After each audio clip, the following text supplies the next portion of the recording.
Report آپ نے ملاحظہ کی، اب آپ کو بتائیں کہ صفدر آباد میں جماعت اسلامی صفدر آباد کے زیر اہتمام فلسطین کے مظلوم مسلمانوں سے اظہار یکجہتی کے لیے ریلی نکالی گئی ہے۔ اسی حوالے سے مزید تفصیلات جانتے ہیں صفدر آباد سے ہمارے نمائندے اجاز چودھری کی اس رپورٹ میں۔ جماعت اسلامی صفدر آباد کے زیر اہتمام فلسطین کے مظلوم مسلمانوں سے اظہار یکجہتی کے سلسلہ میں ایک ریلی نکالی گئی، جس کی قیادت جماعت اسلامی ضلع شیخپورہ کے امیر رانا تحفہ دستگیر نے کی۔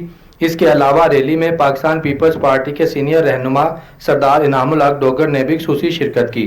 ریلی کے شرکاء سے خطاب کرتے ہوئے مقررین کا کہنا تھا کہ مسلمہ کے اندر ایک بیداری پیدا کرنا، امت مسلمہ کے 56 مسلمان ممالک کے جو سربراہان ہیں ان کو غیرت دلانا کہ آج عوام سڑکوں پر ہیں اور حکومتیں کیوں سوئی ہوئی ہیں، حکومتوں کو مسلمان اس وقت تک اسرائیل کے خلاف جنگ جاری رکھیں گے جب تک ہمارے قبلہ اول مسجد اقصیٰ محفوظ نہیں ہو جاتی اور مسلمانوں کی سے جو نجائز ظلم اور زیادتی ہو رہے ہیں یہ ختم نہیں ہو جاتے۔ انشاءاللہ تعالیٰ وہ وقت آنے والا ہے جب اسرائیل اللہ تعالیٰ کے فضل و کرم سے اور مجاہدین اور حماس کی جد و جہد سے انشاءاللہ تعالیٰ برباد ہوگا۔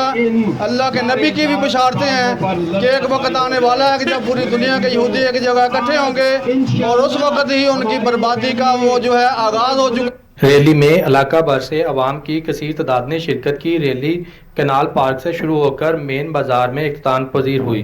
کیمرہ مین زریاب چودھری کے ساتھ Ejaz Chaudhry, star Asia news, Safdar آباد۔